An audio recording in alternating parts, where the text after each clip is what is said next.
Wonderful. Well, thank you all so much for joining us for tonight's program, which I've entitled A Retired ATF Agent Recounts Explosive True Crime, Gun Bombing, and Arson Cases. Retired ATF Special Agent Wayne M. Miller will give a presentation based on his new book, Bang, Boom, Burn, Explosive True Crime, Gun Bombing, and Arson Cases from a Federal Agent's Career. Federal agents never know what to expect from day to day. During his 25-year career with the Bureau of Alcohol, Tobacco, and Firearms, Special Agent Wayne Miller investigated dozens of remarkable and sometimes high-profile, horrific gun bombing and arson cases. Bang, Boom, Burn shows true crime enthusiasts what federal investigators regularly face. And a little bit about Wayne. Wayne was a special agent, a criminal investigator, and a certified fire investigator for the Federal Bureau of Alcohol, Tobacco, and Firearms. I guess he was stationed right here in Boston. He has been involved in numerous high-profile illegal firearms, bombing, and arson cases. As a member of the ATF National Response Team, Miller responded to several major fire and explosion incidents. During his public and 18-year private career, he examined more than 2,300 fire and explosion scenes across 43 states, plus provided expert testimony in several federal and state courts. He has been a member of the International Association of Arson Investigators since 1984, and he's held numerous positions within the Mass chapter of the IAAI.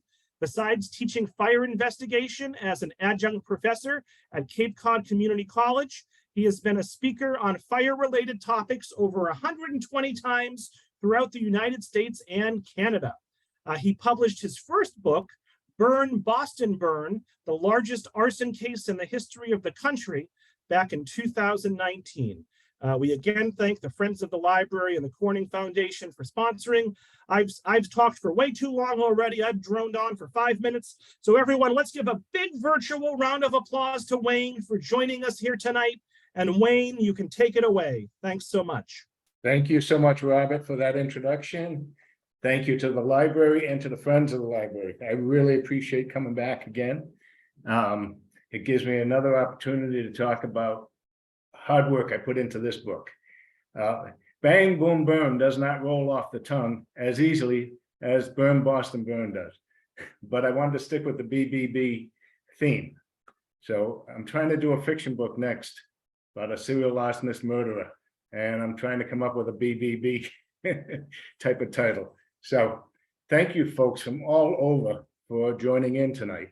I guarantee you'll feel some excitement for these stories, some anger from these stories, and you're going to laugh a little bit and almost cry a little bit. The last chapter in this book gets me every time when I speak live on the Worcester 6 warehouse fire. I have to stop a lot of times and regroup because I was at that fire for 9 days. I'll explain. Okay, I'm going to share my screen. Try to get my slides up there.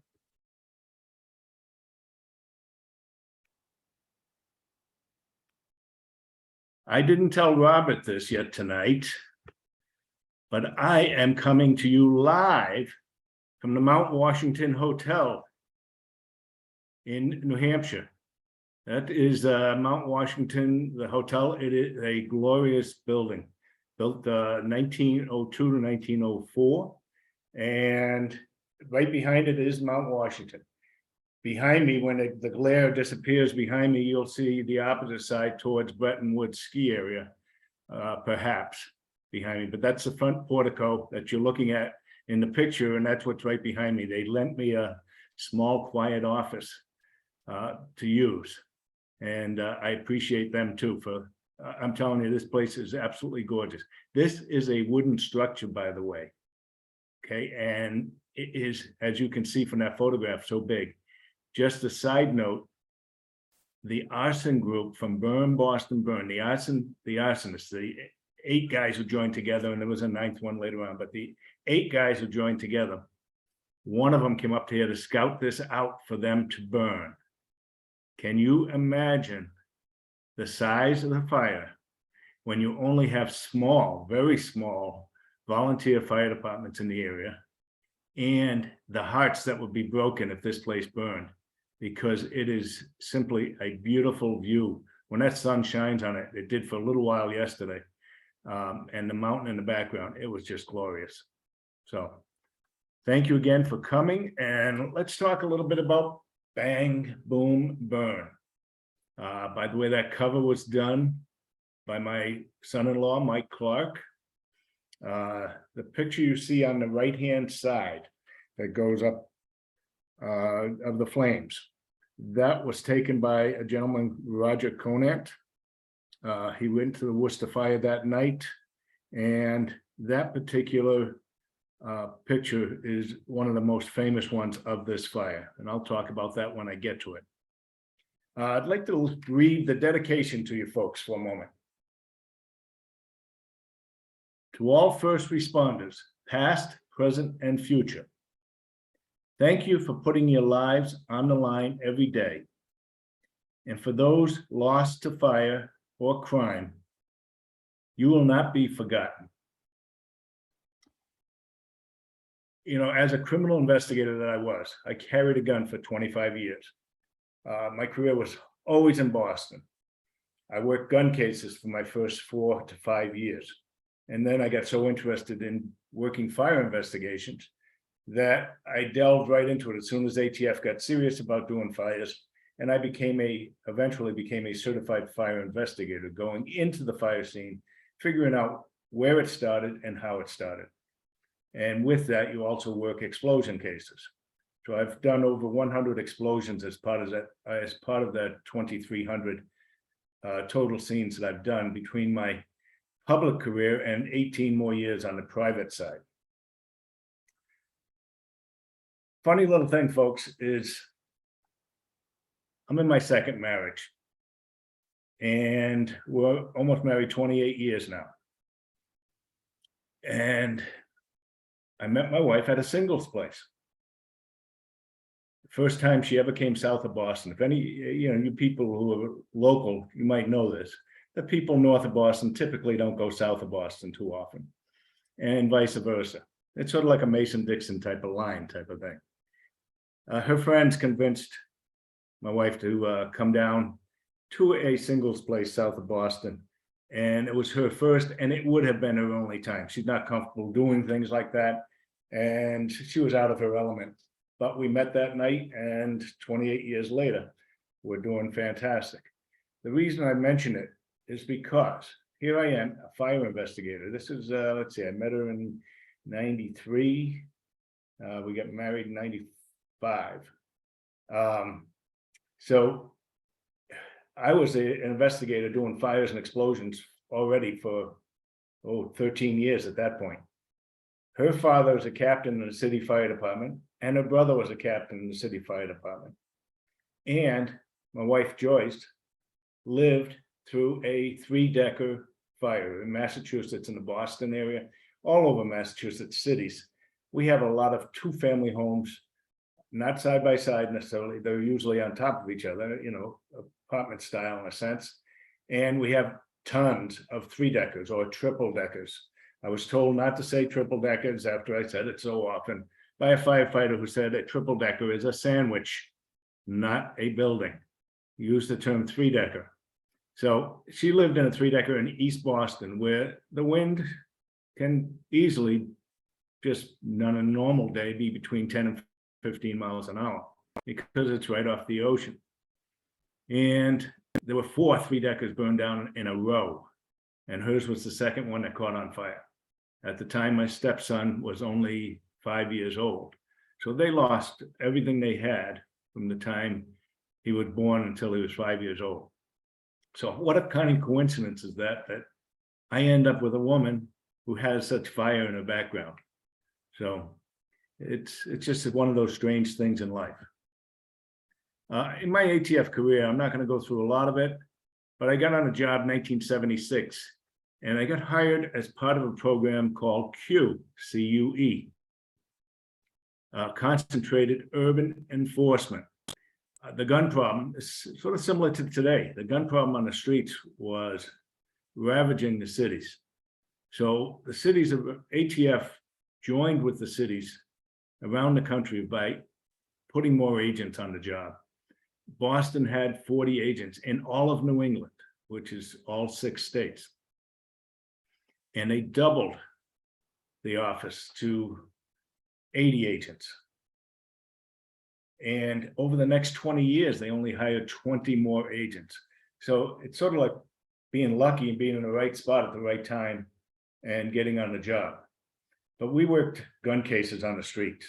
I did undercover work trying to buy guns. Now, you saw my face for a minute at the beginning. I even got into a Hispanic gang. I had taken Spanish at the Berlitz School of Languages and had a concentrated class. And most of the guys and the Hispanic guys, most of them were Puerto Rican, and they all spoke English anyway. And the gang wasn't like the gang of today. I swear I could have picked the guy up by his shirt collar and sort of smacked him across the face if he got out of line. The president of the club wanted to make me vice president because he liked me and thought I was pretty smart. That didn't work out too well. First of all, I never saw any crime committed by these guys at all. They were just a gang in name only.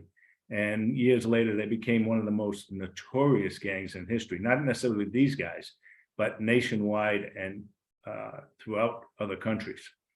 They've been known to kill anybody who gets in their way and dealing drugs and guns constantly. And that's what we were trying to do, was buy the guns. So I still have my colors, by the way. And I used to walk with a cane, a rough stick that I had a metal pipe on top with wrapped in leather, and just in case it needed another weapon. So that was one of my undercover stories. We also got into the explosive laws and the arson laws, and that's why I switched from working gun cases after 1980. Now you see an M16 on the screen. Anytime you're working gun cases and you're trying to buy illegal guns on the street, anytime you're working with people who are doing drugs and guns, life can be hazardous. In this particular case, is the first chapter in the book, Machine Guns in the Suburbs. There's a news article from the Boston Globe, one of the 2 big newspapers in the city. 100 useless guns stolen in Danvers. Why were they useless, you're going to ask? Well, this armory had 92 M16 A1s, and A1 is a type of M16 that needs to be converted, and 8 M60s, a much larger weapon. Now, the reason they said they were useless is because the armory did not have the firing mechanism. They were stored at the Danvers Police Department. So this first article came out saying 100 useless guns. Well, they weren't really useless because 46 of those M16s, a portion of them were recovered in Northern Ireland, and all of the M60s were recovered in Northern Ireland, and they had been in use. So obviously somebody knew how to fix that problem of not having firing pin in them. The ones that I got involved with, such a strange story. Now, I'm going to tease you a lot, folks, because I don't want to tell you everything that's in this book.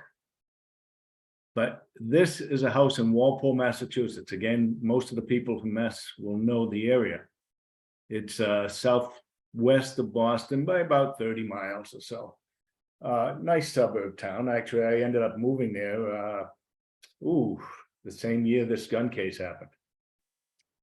This was just a raised ranch type of house, and there was a small fire in this guy's garage. Now, I wasn't doing fires quite yet. It was a few more months before I switched to doing some fires. The Walpole Fire Department broke open the garage because nobody was home. The man of the house, who owned the house, a little old lady walking her dog that morning, knocked on his door. He answered, and Charlie Gallant said to her, yeah, I know, I took care of it. Like, I called the fire department. Well, Charlie took off immediately after because he knew what he had in the house. He had 46 M16A1s. He had 17 other stolen firearms, and he had over $1 million worth of other stolen property. So, some funny things about the case, before I go further, is the Walpole Police Department called me instead of the state police, who they should be calling, through the DA's office, district attorney's office, because the Walpole detective was the same guy who introduced me to my first wife. And we were very good friends. So he gave me a phone call. Second, he had to get a search warrant. This was the first telephonic search warrant that we ever got in the Boston district by telephone solely. I relayed to my supervisor all of the information, and he relayed it to the U.S. attorney who got a judge to sign the search warrant. And we beat the district attorney from getting his search warrant to the scene. Now, you know, it's a petty thing. It's competition. I mean, we did invite, that is a state trooper there in that picture. We did invite the troopers to work with us. And I'm not sure they would have done the same. So it's a little bit of competition to make a case. This was the biggest seizure of M16s in New England. I just basically fell into it because of the detective being a friend of mine. And Charlie took off and he got caught for drunk driving. And eventually I got to talk to Charlie. And there's some very funny things talking with him. He was a career criminal who believed that I was doing my job, he was doing his job. And he had no dislike for law enforcement. He respected us. Just in the old days, the bad guys often respected law enforcement. But Charlie ended up doing some time. And I met Charlie years later when he had told me before he went away. He said, you know, this is my life. I'm going to do this when I get out again. And on the courthouse steps, Superior Court in Dedham, Massachusetts, I was walking up the granite steps and I saw this guy standing next to the giant pillars. And it was Charlie. I said, I know you. He turned and looked and he said, I know you. He said, see, I told you I would still do this after I get out. And it was quite a story and an interesting investigation. One other undercover case that I'll very briefly mention. I went to the state of Maine to try to meet up with a guy that an informant was introducing me to. Allegedly, he had M16s. Well, this guy wanted to know who I was for sure. So we rode around the entire Saturday with no backup, no cover, no recordings, no nothing. And by the time nightfall came, when we met up with a guy that I already knew was selling guns, illegal firearms, I did not know if I was going to be buried next to China Lake, an area that I had no knowledge of. And trying to come back in the dark after escaping from that house was not a lot of fun. But at least I'm here to talk about it today. Over the years, I've worked at quite a few bombing cases, other explosion cases too. You know, you have explosions for all sorts of reasons. Dust explosions, gas explosions of all types.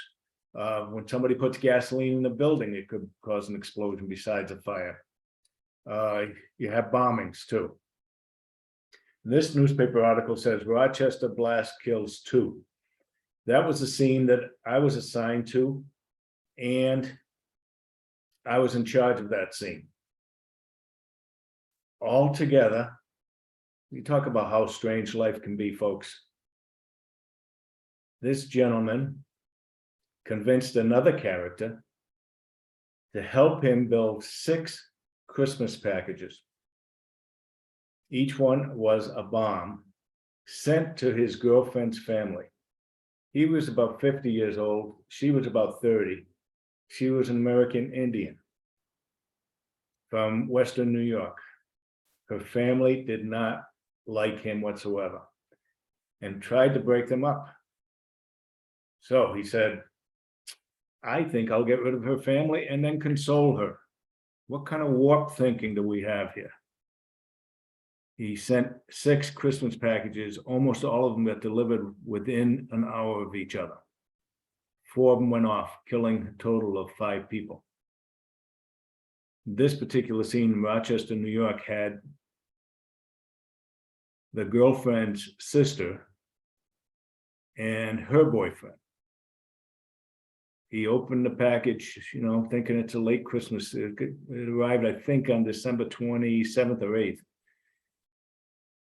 And he's in the kitchen of a garden-style apartment, 2-story. And he's sitting in a chair, opens the box. His girlfriend is standing over his shoulder, looking down. Inside the box is a fishing tackle type of box. As soon as you lifted the cover, the bomb exploded, instantly killing them. If you so desire, you can read further in the book. I try not to get too gory. I'm not here to glorify this, and I'm not here to make it too nasty for people. But there is more description of that fire and explosion scene, and some description of the damage to their bodies. The cities, as you can see on this map, there's several stars in orange. One right on Buffalo, 3 of them just south of Buffalo, 1 right on Rochester, and 1 way up towards the top of the screen. That is the Indian reservation where one of her family members, one of the girlfriend's family members, lived. That's the locations where the bombs were sent to. Again, there were 6 of them sent. Only 4 of them went off, luckily. The red marker in the middle was the hotel where they made these bombs. Imagine they made them in a motel type of facility and stored them there before they put them to use. I hope none of us were in the rooms next door, unbeknownst to any people who might have stayed there during Christmas week. Michael Stevens, he's the mastermind of this, the boyfriend. Earl Figley was a guy who had been a school teacher. He got in a car accident. You can see his face might look a little strange. He lost one eye in a car accident. He got brain damage, became an alcoholic, and was friends with Michael Stevens. These guys, I mean, they went up to the state of Vermont and got driver's licenses. They went down to Kentucky, I'm pretty sure it was, and got explosives. And they got small metal fragments from a facility in Pennsylvania. And then they put these bombs together and put their plan into action. Sad story, but let me tell you, ATF joined with the state police and those other locations. In 24 hours, they had the arrests. I got there about 12 hours or 15 hours after the explosion in Rochester. Like I said, we still had to process the scene and gather the evidence. But because these guys aren't the smartest guys, they did what they did. It seems smart, but they made some fatal mistakes. And they ended up arresting them within 24 hours of the bombings. I don't know if, does that show up? Robert, can you see your screen, Robert? I can see you. Yeah, so Wayne, I see the bombing, murder, and maiming of Boston cops. Okay, because I still have stuff on my screen Mhm. that blocking it out a little bit. Okay. This case, this was a Halloween week, the other one was 1993, this one was 1991. This is just in Boston, in Rosendale, Massachusetts, which is a neighborhood within the city. It's, it's got small, like downtown type area. No real high rises back then in Rosendale, and they had a lot of residences. And I'm going to show you in a second the residence area, the map of the area. But the bomb blast killed one police officer, Boston police officer, and maimed Frank Foley, the little picture you see on the right of that newspaper article. It happened in broad daylight. There's the street right here. It's Eastbourne Street. If you can see 39 Eastbourne Street, I wrote right on top of the house, and there's a little marker on the house. That is a dead-end street to your left. And 39 Eastbourne is the 4th street in on the top side of that street. You can see the ribbon in the driveway, the ribbon of concrete pad with grass in between and on both sides of the strip where you drive on. Well, Mr. Thomas Shea had parked his car in the driveway, and he heard a clunk underneath his car. He didn't think too much of it at the time, but then he moved his car a short time later to park on the street after somebody moved from in front of his house, and he heard a clunk again, and this time when he got out, he saw a strange looking wooden box sitting in the ribbon there of his driveway. The wooden box had round circular components to it. It was magnets from speakers, heavy duty magnets that could hold the box onto the bottom of the car, except he bottomed out in that little lip of his driveway. He took the box initially and tossed it into the bushes. Then he thought better of it and moved it so some kids couldn't get it. He moved it to that garage that you see in front of that car. You see the garage, a small structure at the end of the driveway. There were 2 other vehicles parked in front of that garage at the time. And he ends up going the next day to Boston PD. He tells them there's a suspicious package. He was involved with something else where people sort of put fireworks into a barrel and almost hurt him with it. And he owed people some money, or they owed him some money. They were having a disagreement. And so he reported it, and 2 police officers came, took a look at it, and then called it into the bomb squad. The bomb squad shows up, and that's the 2 officers that were looking at it when it went off. We had pieces stuck in the house to the right, on the roofs of the houses, all the way to the neighbors' houses in the backyard, into the street. And you can see to the right, it looks like basketball courts. It's a school with a playground. We had fragments that far away.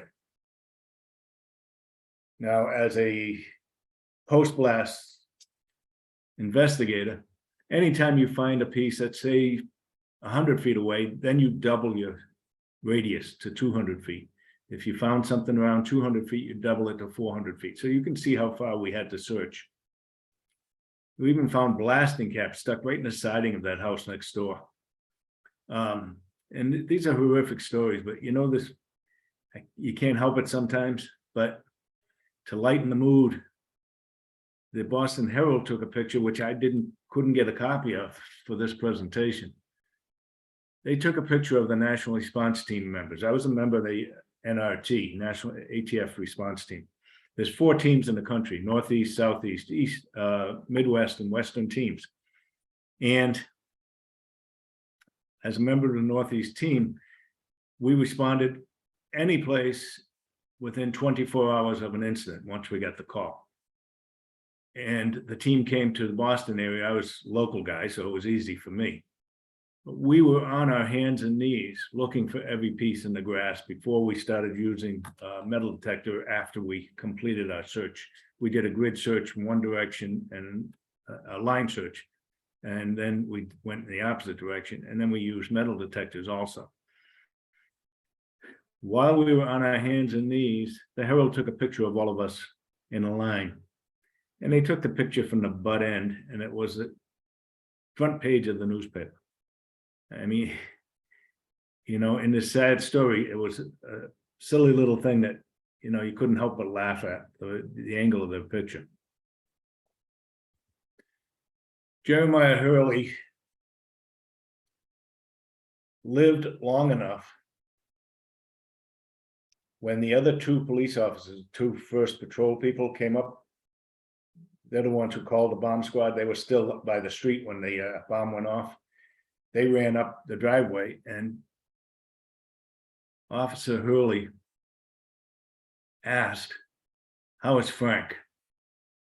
His first thought was for his partner, and he knew he was in bad shape.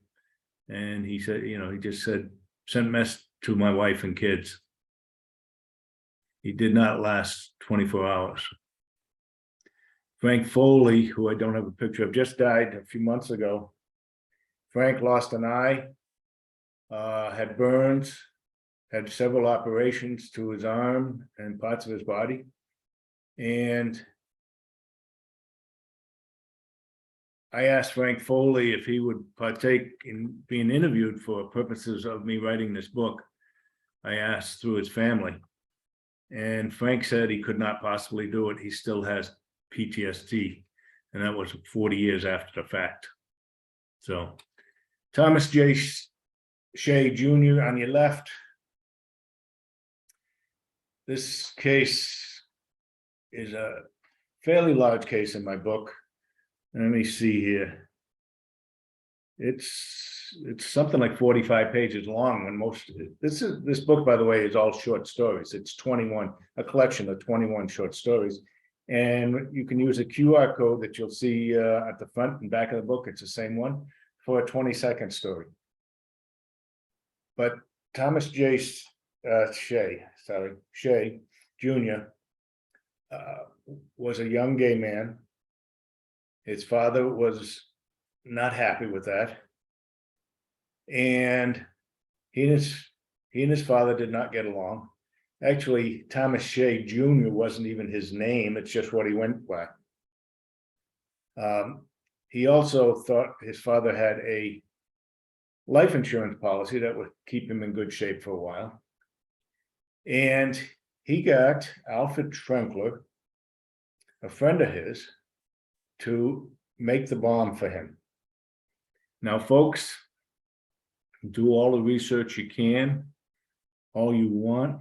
I mentioned in the chapter the name of another book that's 571 pages long. I mentioned the court case to you. And the reason I did is I wanted to be as fair as possible. I presented the evidence as it was in my book. I presented to you, the readers, a lot of the evidence from both sides that was in the court case. But I want to tell you this, folks. There was not one shred of physical evidence connecting either of these men to the bomb. No fingerprints that were usable or identified. No DNA in use. In 1991, it was still, you could do it with some blood, but it was not just by touch, anything like that that you had at the time. You had nothing except, we think, Thomas Shea Jr. went to a Radio Shack to buy the exact same type of components that we recovered in the bomb that you could get from Radio Shack. A remote control and the 9-volt batteries were exactly the type that was on a receipt, which had no fingerprints on it. What it did have was a name similar to Thomas Shea Jr. and a phone number that was just a conversion, a reverse of some of the phone numbers of his father's house. That particular Radio Shack happened to be directly across the street from where Alfred Trenkler was temporarily working. The store clerk could not positively identify Thomas Shea. There was no direct confession by anybody. So I want you to be the judge for yourself.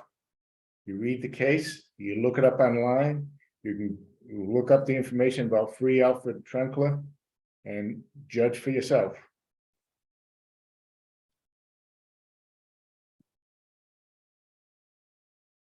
That's the only two bombing cases in the book. There are several other cases that I could not even cover. Other books have covered some of them.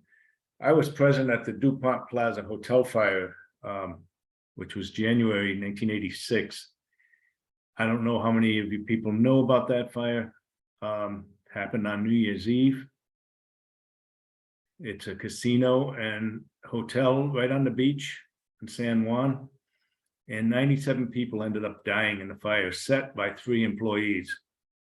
That fire grew so rapidly and raced by the casino and trapping people in the casino because nobody was trained as to what to do or anything like that.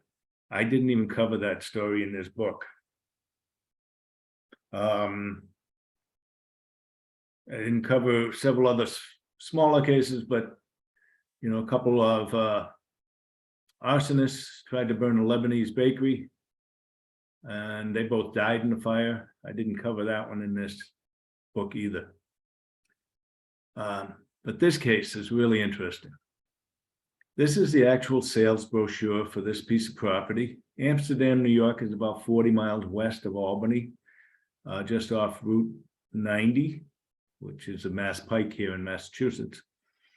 And it's 800,000 square feet, all draped in that red outline.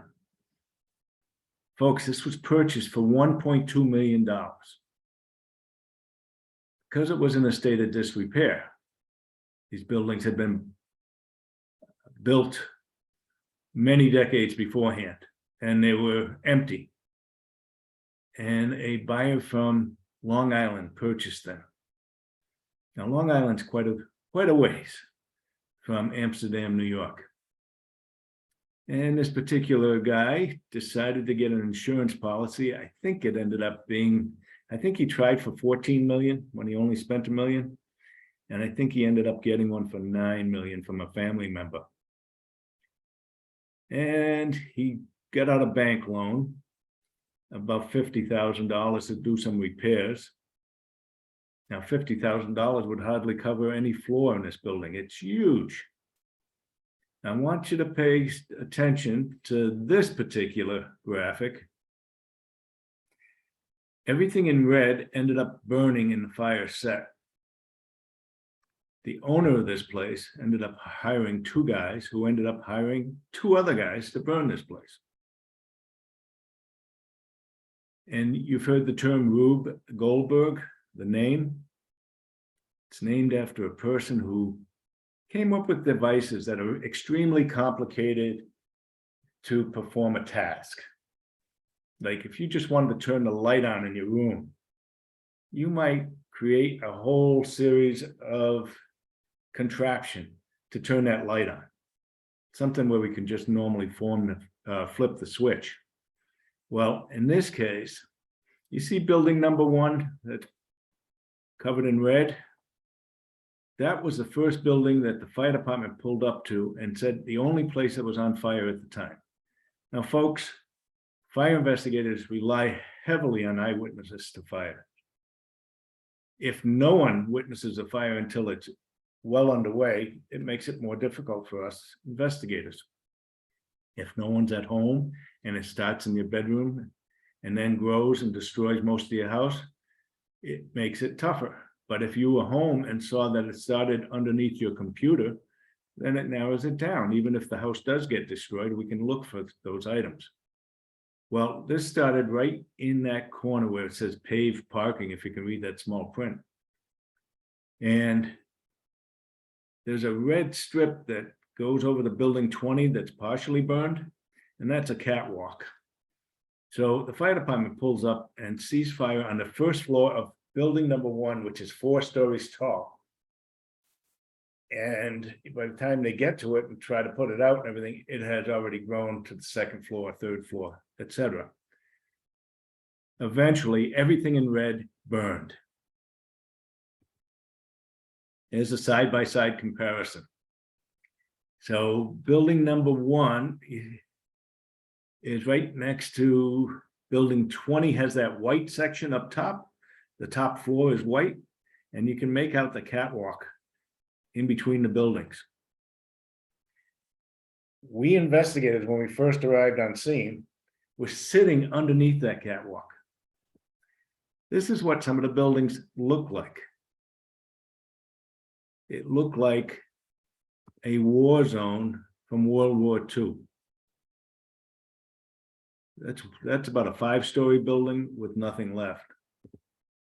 There's somebody sitting on a pile of bricks. This lump sitting on a pile of bricks happens to be me. And I'll read you what it says below. A member of the Federal Bureau of Alcohol, Tobacco, and Firearms investigating team takes a break amidst the charred and twisted rubble Monday afternoon during the probe of the weekend fire at the former Mahasco complex on Forest Avenue. Folks, to steal a line from Seinfeld episode, I was not taking a break. I was not on a break.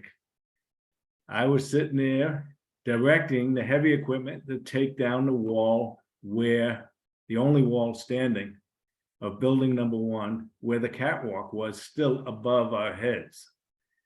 And now everybody had moved, the heavy equipment was getting in place, and I often worked with the heavy equipment to tell them what to take and where to put it so we could look at things. So I was not on a break, folks. So in this case, it's so unusual. I did a lot of arson for profit cases, and arson for profit means if you want to sell your building to an insurance company, you want to get insurance proceeds illegally by burning your building, that's arson for profit. If you want to burn your building because you have a tax audit the next day and your office is there with all your tax records and you want to burn your tax records, that could be arson for profit. If you have a competitor in the same style of business that you have and you burn his building to make yours more profitable, that's arson for profit.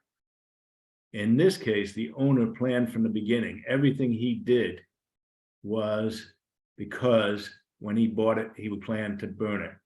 And that's Mr. Mizrachi on the left-hand side of the top of the newspaper. He hired the next 2 guys, Zakpal and Bezetta, and they hired King and Sickler. It's such a fun case. Our guys only took a month or 2 to actually put the whole thing together. And it's because King and Sickler came up with a device to set these buildings on fire. Let me go back for a second. They had devices in building number 1, building 20, and across the bridge of that creek or small river to building number 4, and I think building number 36. We were sitting under that catwalk waiting for things to get going when one of the agents in our group said, "Do you smell that gas?" Gasoline. Yeah, we smell it. We'll find it once we get in the rubble of building 1, we'll find it. And he said, "What is this brown zip cord? You know that extension cord that you folks might have on some appliance, a small, thin, brown one? It's often called zip cord because you can just sort of peel it back and make it into 2 conductors."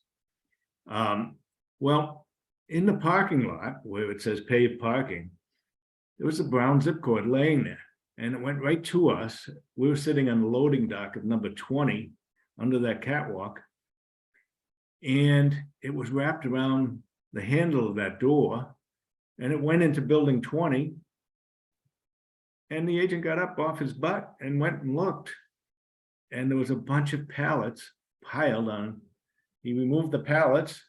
Underneath the pallets was a broken light bulb, the kind that you use, say if you're working on your car and you hook the one that had the little grill on it, and you hooked it, you could hold it outside underneath the hood of the car, that type of thing. But the bulb was broken and wrapped with rags soaked in gasoline. And this was their device. Out in the parking lot, they supplied electrical energy on the car batteries to their device. But it went into building 1, 24, and I think that says 36. And it did not work. There's a simple thing called Ohm's law, which I won't explain to you right now. It's an electrical formula, and they weren't smart enough to know how it worked. So that case was a good case. That's a made case. And confessions from all 5 people eventually, which is so rare in arson for profit cases. Other types of cases we worked on were serial arsonists. Now, Burn, Boston, Burn, those 8 guys who were burning buildings, those were serial arsonists too. But this one here was one individual by himself, James Dix. James Dix set about 20 some odd fires.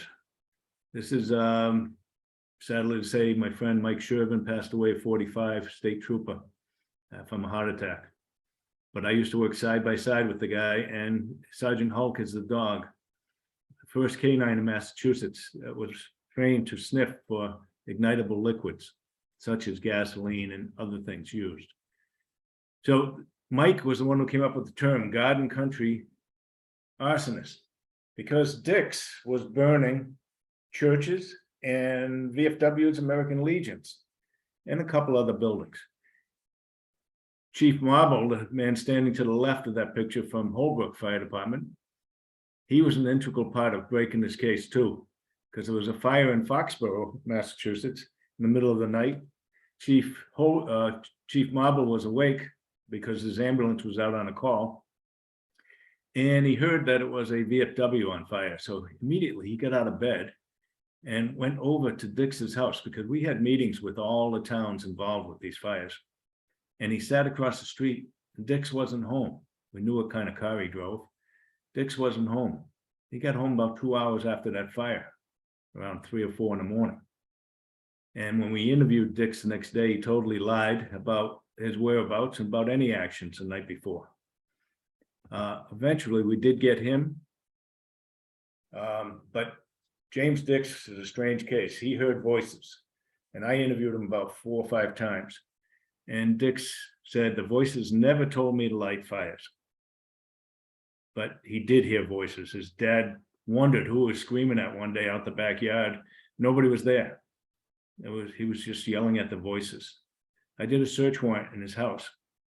He had a small Cape Cod style house. His bedroom was the living room. On each wall, there was foam panels and plywood. He was sitting on the couch with a TV 3 feet in front of him and a TV 3 feet to the left of him, both on the same channel, and he had headphones on. Why was all that happening? He was trying to keep those voices out from haunting him, is what was happening. The reason I'm showing this picture, it's another fire he set. Talk about a strange case. You talk about profiling of us serial arsonists. You know, often they say it's a white male between the ages of 18 and 25. And, you know, he didn't have any friends. Well, James Dix didn't have any friends.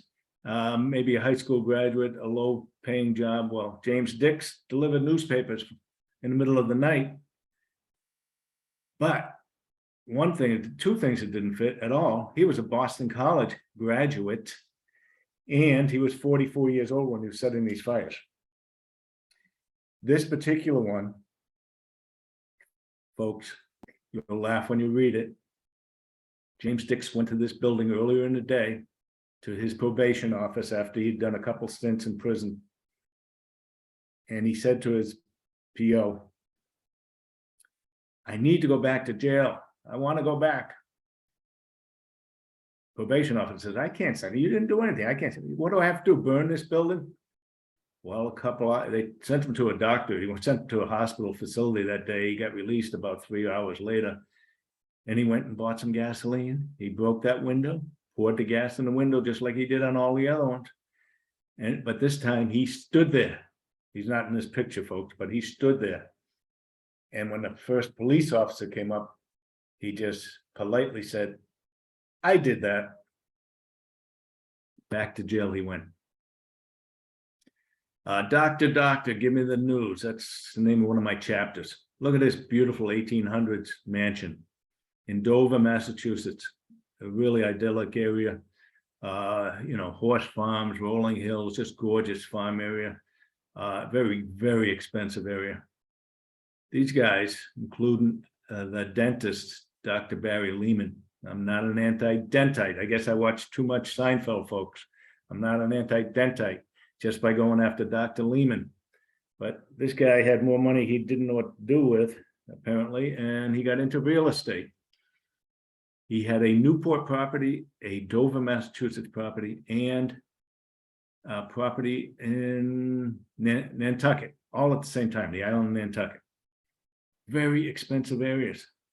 And it was draining his pockets. He had partners, but he told his partners, "I don't have any money left." Well, a funny thing happened one day in June of 1987, I think it is. He sold his boat because he needed money, $187,000 he got. Same day, he drove way out of his way to Dover, Massachusetts. He lived in Marblehead. Now, again, if folks from Mass know Marblehead's on the coast, northeast of downtown Boston by about 15 miles. But Dover is southwest of Boston. And the boat that he sold was down in Falmouth on Cape Cod. So he went out of his way to check to see if the grass had been cut. You can see the grass looks nice in this picture, folks. But, in June, if you don't get it cut by your landscapers or something, it could be 12 inches high. So he went to check on the grass. And instead of driving up the driveway, he went through a break in the stone wall about 100 feet past the house and drove up through the grass. Well, young people, a couple saw him.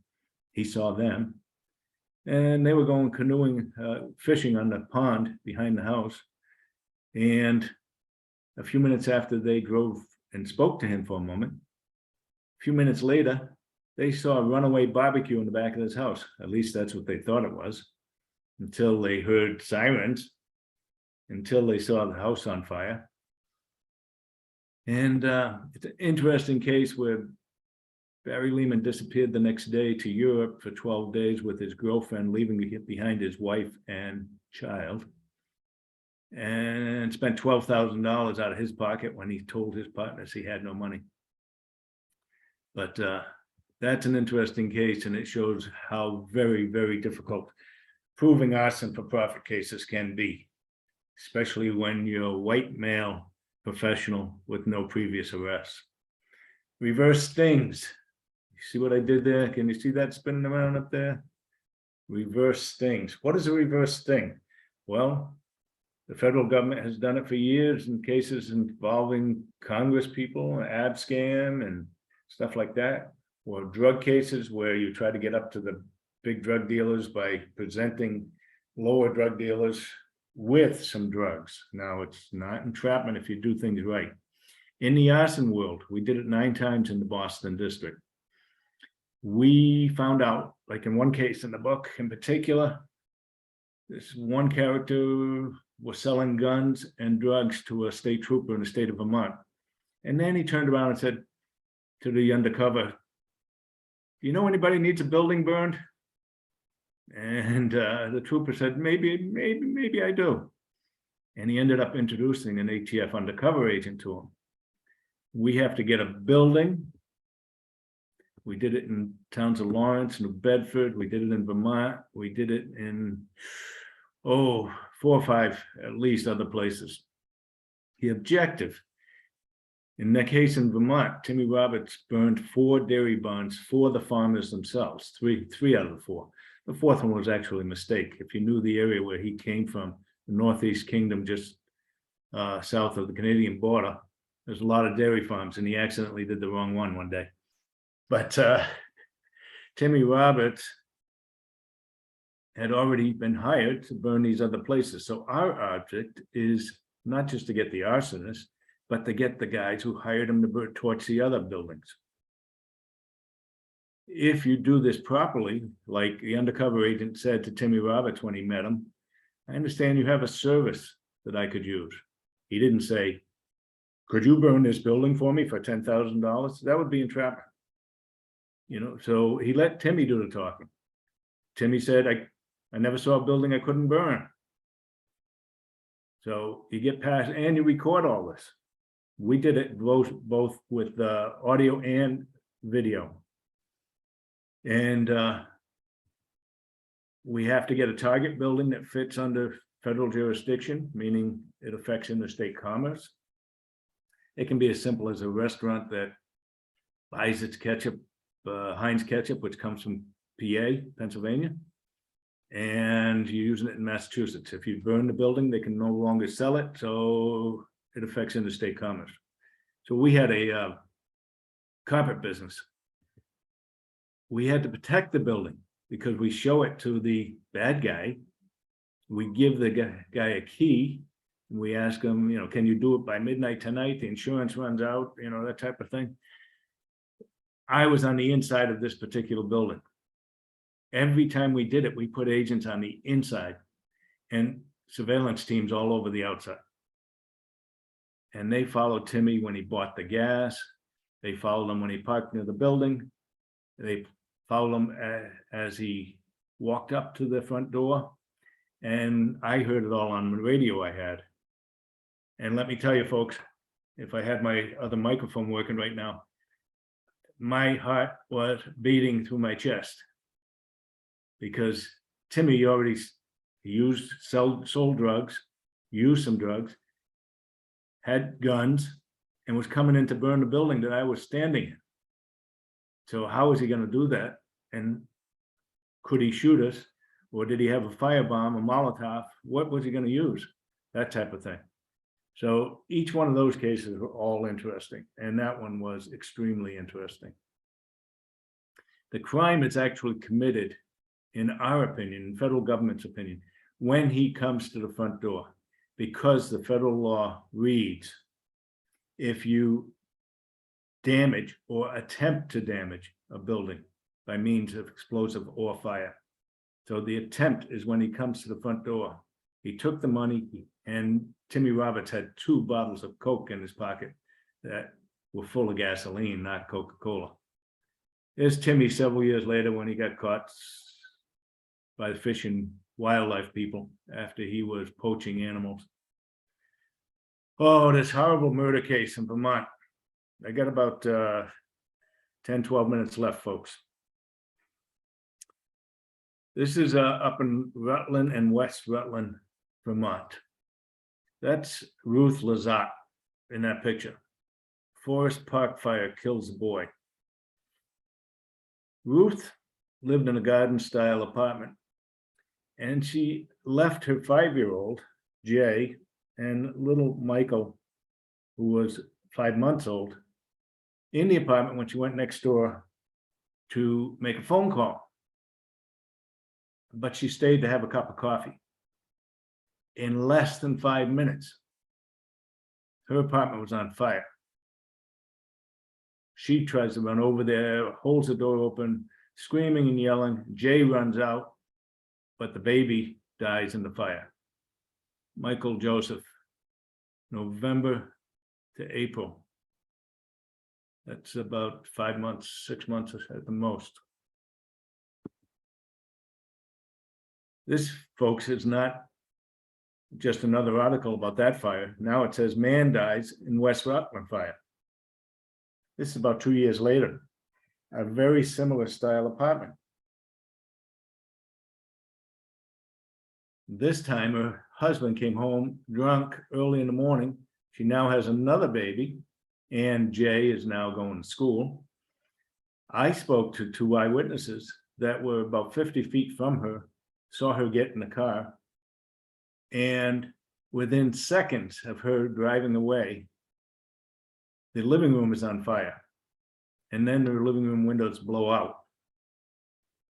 Even before the teenage boy from the car who was parked in the driveway of his house right next to hers could get into his front door to call the fire department. Her husband had been on the couch part of the night and then went up to bed, and he died upstairs in his bedroom. There's that house. Eyewitnesses across the street also. And to the left front corner, that's where the driveway where the kids would have been, the 2 teenage kids, brother and sister, who saw her at the front door, which is right next behind where that truck is parked. Ruth said Jay must have gotten a lighter and lit the newspapers on fire on the couch for the first fire. So she blamed her 5-year-old in very specific terms. Jay must have gotten a lighter and lit the newspapers on fire on the couch. It just so happened the living room was the origin and the couch area was the origin where this fire started. But the local authorities could not decide what actually caused the fire. They said it was accidental because, well, they said that the kids set the fire, is what they put in the report. The second time around, she said, well, I smelled cigarette smoke down by the couch because my husband was sleeping down there early. He might have smoked. And before I left, I checked around the cushions and the sides of the couch and nothing was, I couldn't see anything, didn't smell anything. Well, me as a fire investigator, I've done over 100 test fires. And when you burn a couch, and if you can get a cigarette down into the crevices and it starts to smoke a little bit, if you're standing there looking, folks, and it erupts shortly after you leave the front door, it would be producing a tremendous amount of smoke before it erupts into flames, because it is heating underneath the cushions and into the back cushion, that type of thing. A lot is going on.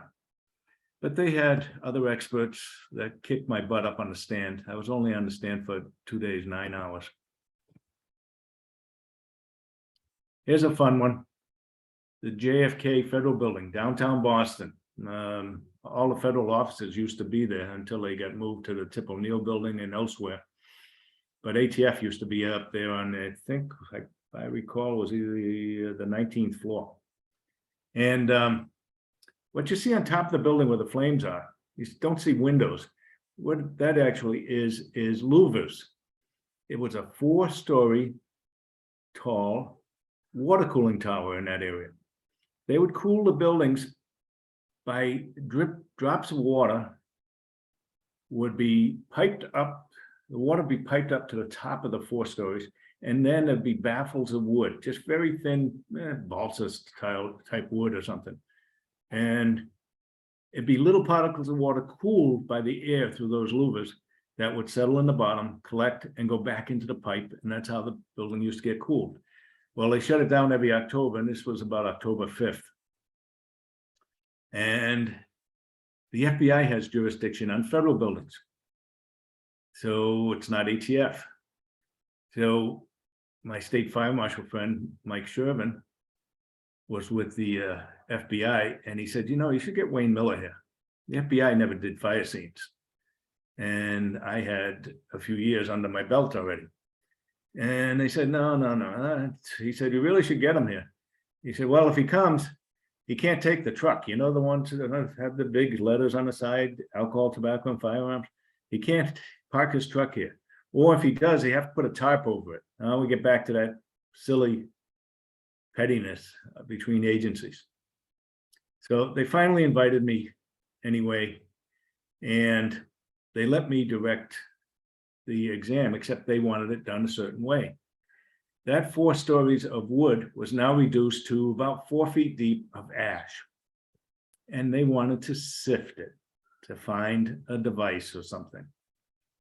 Let me tell you, folks, you could have set that fire just with one section of newspaper crumpled up in a match. And there's no electricity up there. There's no cooking up there. There's none of the usual ignition sources. So somebody had to introduce that. And the only person who would go up there was the handyman who had to clean that area in the winter months. And he lied, but he never got arrested for it. But he did go up there. But I had the luxury of directing about 20 FBI agents for 3 days as they dug 4 feet deep of ash. We parceled it out with that police tape, you know, the yellow tape, into like 8-foot squares, and each agent had to dig and sift 4 feet deep of ash. And guess what they found, folks? Absolutely nothing. I'm going to finish up with the Worcester warehouse. For those around here, most people would know it. It happened December 3rd, 1999, you know, less than 3 weeks before Christmas. And a Friday night, a little after 6 o'clock, the fire gets called in. It breaks into the news because they're missing 2 firefighters, and then 4 firefighters, and eventually 6 firefighters. When it broke into the news, I saw it, and I immediately responded to the fire scene. The chief had said if that place ever burns, it will be a building from hell. There's a great book, 3,000 Degrees, folks. I don't know the author's name. It's in my book, 3,000 Degrees. I don't believe the temperature gets that high underneath. I've done a lot of testing and temperature testing. The highest that we've ever gotten is when you have that glowing orange underneath your campfire or your fireplace. That temperature will get over 2,000, maybe up to 22 or 24, but this book is 3,000 degrees.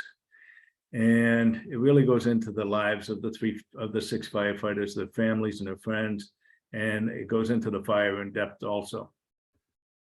For those who don't know, it's the second largest city, I think, in the state, if not New England, in central Mass, about 40 miles from Boston. It is very hilly. Yeah, New England, second largest city, 163,000 people back then. Very blue collar city, old industrial and residential. It's now been coming back into drawing people into the area. And 2 major interstates cut through the city. The Worcester Fire Department had 12 firehouses with 470 firefighters. Now you'd think on any one shift, you probably only have 120. 15 engines, 3 aerial scopes, 4 ladders, and rescue trucks. This building was a cold storage warehouse. Cold storage was for the meat, built in 1905. They didn't have the refrigeration. They would bring ice in, and it had 18-inch thick exterior walls. As you can see, it's a pretty big building, 150 by 100 and 6 stories tall.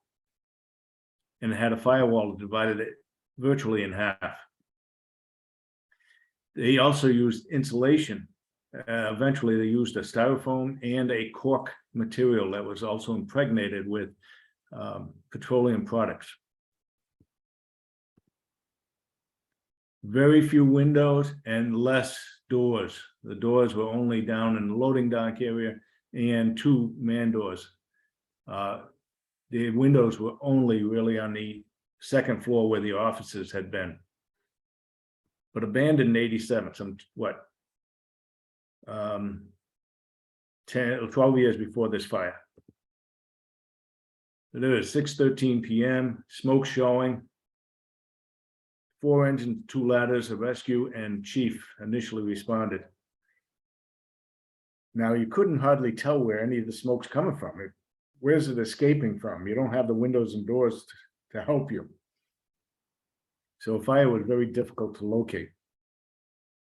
They sent some men up a stairway. And eventually these men got lost in there.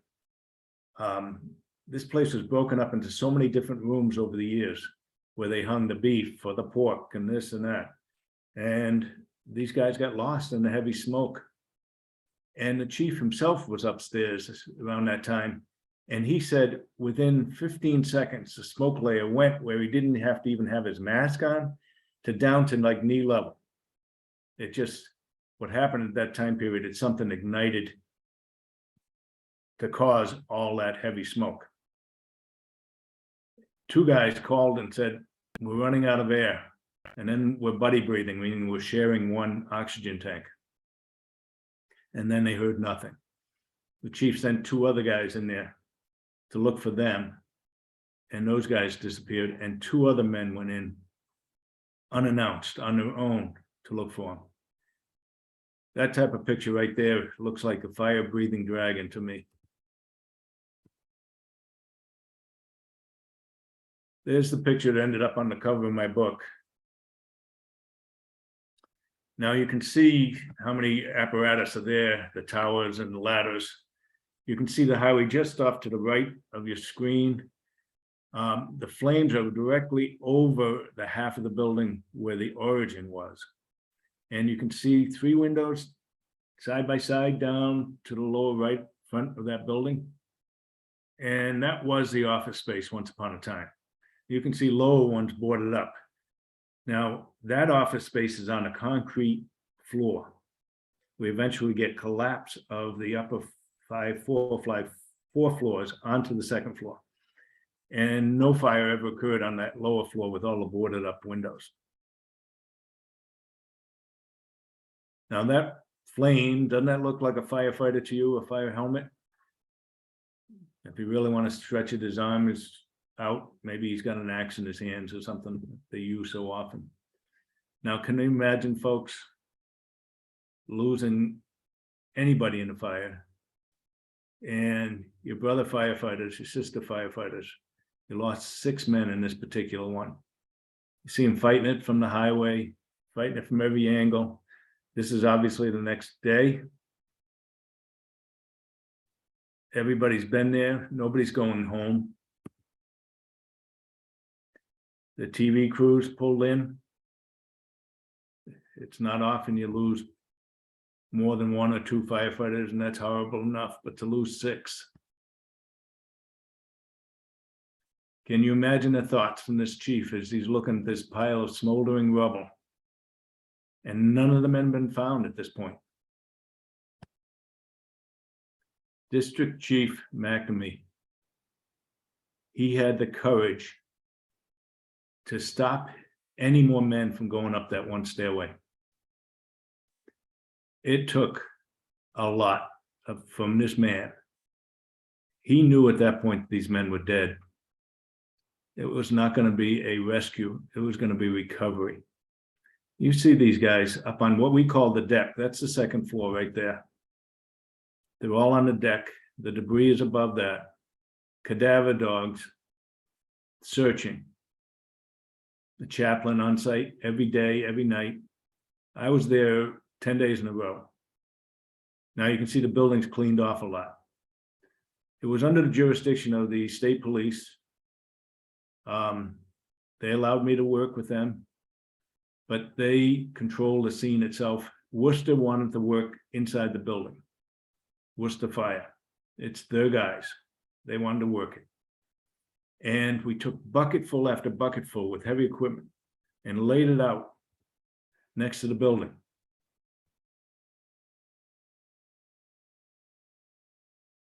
Rubble, you can see a pile of rubble there. And each pile was gone through to look for things as small as buttons that might have come off their uniform. And each pile was looked at to see if there was any evidence. Of course, the families and onlookers were there every single day. And this is what the firefighters felt: total despair, heartbreak. Look at some of the faces, the 2 faces in particular that you can see plainly. The guy on the right and the guy third one in from the right. They look exhausted. The mental and physical tear on their bodies. They're raking through the debris, folks. Looking for everything and anything that recover the bodies. A man's body wasn't a man's body anymore after been sitting in inferno.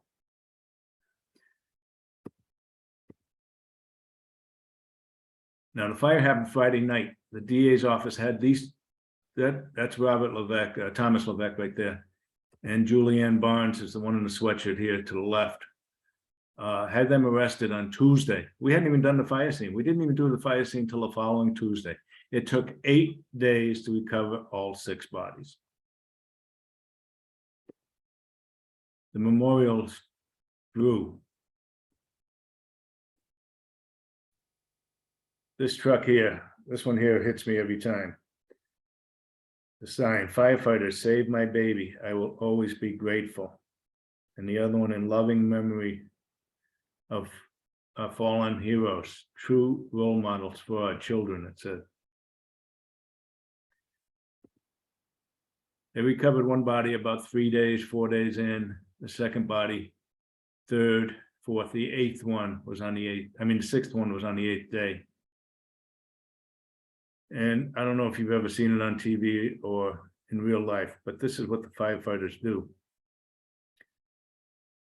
They show how they feel about their fallen.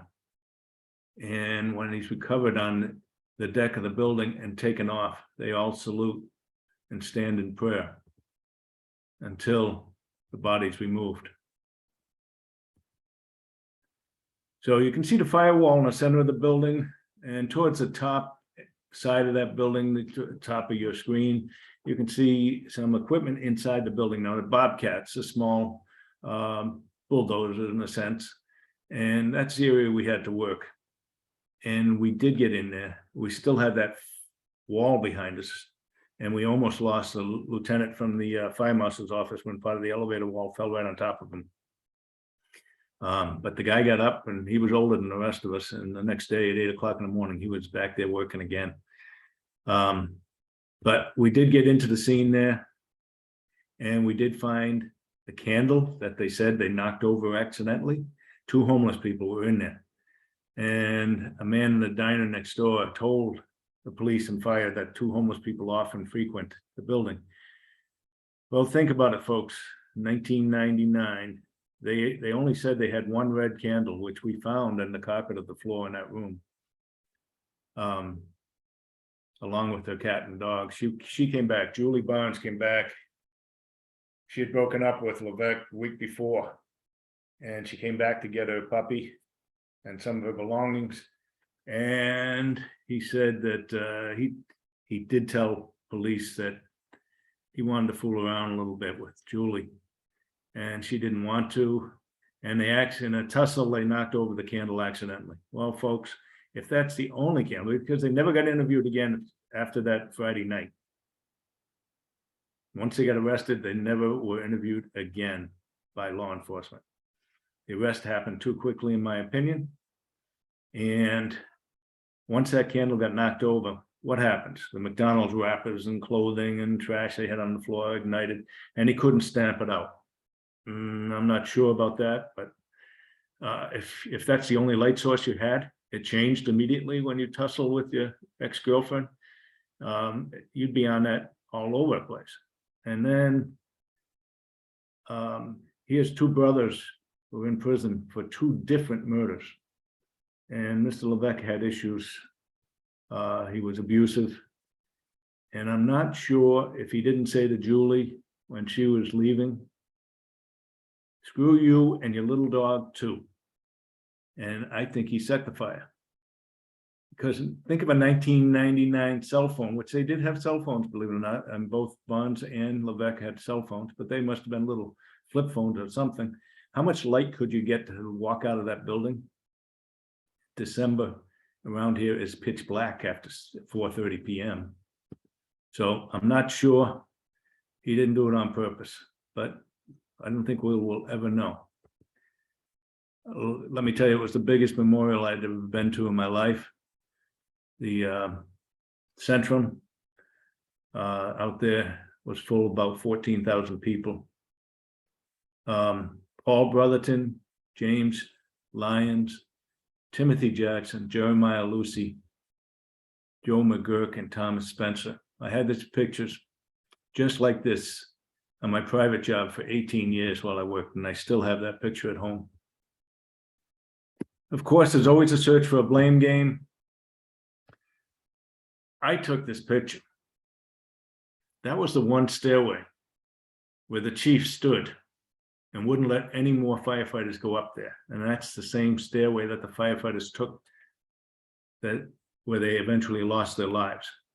Now, it's not the best, but if you look and use your imagination a little bit, you know those days with the clouds, so you remember those old religious pictures where the sun stream comes down from heaven and it's in streams, almost like fingers of sunshine. Well, it was shining through the wrought iron fence and through the piece of heavy equipment there in that manner. And I just thought of it right away, Stairway to Heaven. I'm going to leave you with that, folks, except just to show you the picture, the cover of the other book. Both covers done by my son-in-law, Mike Clark. One problem I've had is apparently is that the two covers are too close alike. That when I'm selling books at an event, and I have a big sign with both covers, and people come up and say, I want to buy your book. And I say, which one? Oh, you have two books. They don't even realize if I'm looking at the two posters. So I want to thank you folks for being here. And if there's questions down below, should I stop sharing there, Robert? You can leave it up, Wayne. It's fine. It's up to you. We have about 6 questions so far. And so folks, continue to get your questions in. Let me spotlight your video, Wayne. 1 second. All right, there we go.